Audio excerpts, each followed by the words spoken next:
नमस्कार और स्वागत है इस खास विश्लेषण में। अगर कभी फाइनेंशियल चार्ट्स देखे हों और सोचा हो कि ये लाल और हरी मोमबत्तियां आखिर बताती क्या हैं, तो आप एकदम सही जगह पर हैं। तो सवाल यही है कि इन ऊपर नीचे जाती हुई लाइनों और रंगों में छिपी कहानी को आखिर समझा कैसे जाए। पहली नज़र में ये सब थोड़ा कंफ्यूजिंग लग सकता है ना, पर इसे समझने का एक बहुत ही शानदार विजुअल तरीका है। तो इसे समझने का सबसे बढ़िया तरीका है बाजार को एक जंग के मैदान की तरह देखना। एक तरफ है खरीदार जिन्हें हम बुल्स कहते हैं, जो कीमत को ऊपर धकेलना चाहते हैं, और दूसरी तरफ है विक्रेता यानी बेयर्स, जो कीमत को नीचे खींचना चाहते हैं। हर एक कैंडल इसी जबरदस्त लड़ाई का एक स्नैपशॉट है। तो चलिए देखते हैं आज के हमारे सफ़र का नक्शा क्या है। हम शुरुआत करेंगे एक अकेली कैंडल के राज खोलने से। फिर हम देखेंगे कि बुल्स यानी खरीदार जब जीतते हैं तो पैटर्न कैसे दिखते हैं, और बेयर्स यानी विक्रेता जब जीतते हैं तो कैसे। हम उन पलों को भी समझेंगे जब लड़ाई बराबरी पर होती है, और आखिर में इन सब का सबसे ज़रूरी सबक जानेंगे। तो चलिए शुरू करते हैं। किसी भी बड़ी कहानी को समझने के लिए उसके सबसे छोटे हिस्से से शुरू करना पड़ता है, और यहाँ वो हिस्सा है एक अकेली कैंडल। तो हर एक कैंडल हमें चार बहुत ज़रूरी बातें बताती है।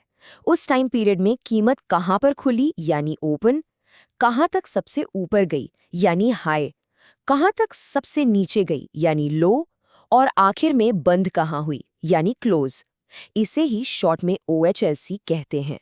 तो ये बनती कैसे है, चलिए स्टेप बाय स्टेप समझते हैं। सबसे पहले वो जो पतली लाइनें दिखती हैं ना, जिन्हें विक्स कहते हैं, वो उस पीरियड का हाई और लो पॉइंट दिखाती हैं। फिर जहां कीमत खुली और जहां बंद हुई, उसके बीच का हिस्सा बन जाता है रियल बॉडी। सीधी सी बात है, बॉडी हरी है तो कीमत बढ़ी, लाल है तो घटी। ठीक है, तो अब जब एक अकेली कैंडल का राज समझ आ गया है, तो चलिए अब उन पैटर्न्स को देखते हैं जो बताते हैं कि खरीदार यानी कि बुल्स ये लड़ाई जीत रहे हैं। इन्हें कहते हैं बुलिश पैटर्न्स। और सबसे पहले है हैमर। इसके नाम से डरने की जरूरत नहीं, ये असल में एक बहुत अच्छा संकेत हो सकता है। देखिए, इसकी एक छोटी सी बॉडी ऊपर की तरफ है और एक लंबी सी निचली बत्ती, बिल्कुल एक हथौड़े जैसा। लेकिन असली मजा तो इसकी कहानी में है।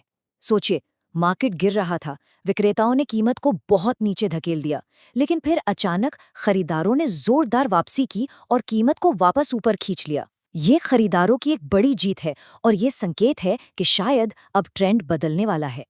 अगला पैटर्न है बुलिश इनगल्फिंग। ये दो कैंडल्स की कहानी है।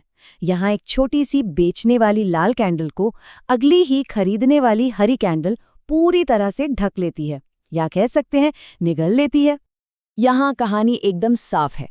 पहले दिन विक्रेताओं का थोड़ा सा जोर था, लेकिन अगले ही दिन खरीदार इतनी ताकत से आए कि उन्होंने पिछले दिन के पूरे एक्शन को पलट कर रख दिया। ये दिखाता है कि मोमेंटम अब पूरी तरह से खरीदारों के हाथ में आ गया है। चलिए अब सिक्के का दूसरा पहलू देखते हैं। ये वो पैटर्न्स हैं जो तब बनते हैं जब विक्रेता यानी बेयर्स लड़ाई में हावी होने लगते हैं।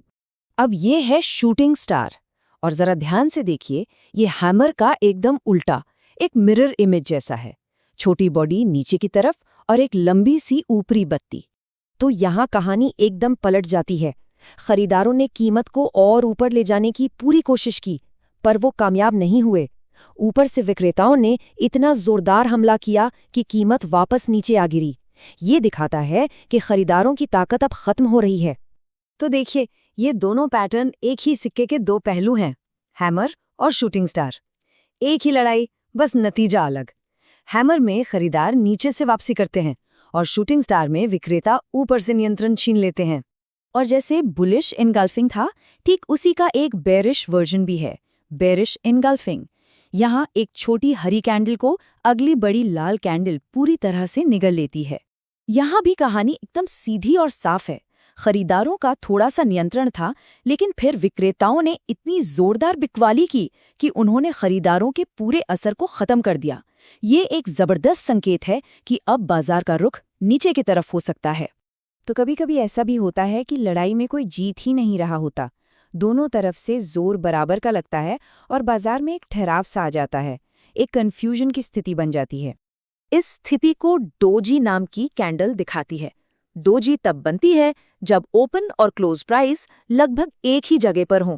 ये एक प्लस के निशान प्लस जैसा दिखता है, और ये बताता है कि खरीदारों और विक्रेताओं में जबरदस्त खींचतान चल रही है। ये एक तरह का युद्ध विराम है, जहां मार्केट सोच रहा है कि अब आगे किधर जाना है। लेकिन हर डोजी एक जैसा नहीं होता। जैसे ग्रेवस्टोन डोजी, जिसकी ऊपरी बत्ती लंबी होती है, ये बताता है कि खरीदारों ने ऊपर जाने की कोशिश तो की, पर विक्रेताओं ने उन्हें वापस जमीन पर पटक दिया। इसके ठीक उलट ड्रैगनफ्लाई डोजी की लंबी निचली बत्ती खरीदारों के दबाव को दिखाती है। और जब लॉन्ग लेग्ड डोजी दिखे, जिसकी दोनों बत्तियां लंबी हों, तो समझ लीजिए ये बाजार में कंफ्यूजन की हद है। वाह, तो हमने काफी कुछ देख लिया है ना। चलिए अब इन सारी बातों का निचोड़ निकालते हैं और समझते हैं कि सबसे काम की बातें क्या है। तो याद रखने वाली बातें क्या हैं? पहली, हर कैंडल खरीदारों और विक्रेताओं के बीच की एक लड़ाई है। दूसरी, बुलिश पैटर्न खरीदारों की जीत की तरफ इशारा करते हैं और बेरिश पैटर्न विक्रेताओं की। तीसरी, डोजी का मतलब है कि लड़ाई बराबरी पर है। और सबसे जरूरी बात, ये पैटर्न सिर्फ सुराग हैं, कोई पक्की गारंटी नहीं। तो आखिर में एक जरूरी सवाल पर बात खत्म करते हैं। किसी एक पैटर्न को अकेले देखना काफी नहीं है। असली खेल तो तब समझ में आता है जब हम पूछते हैं कि ये एक अकेला सुराग चार्ट की पूरी बड़ी कहानी में कहाँ और कैसे फिट होता है।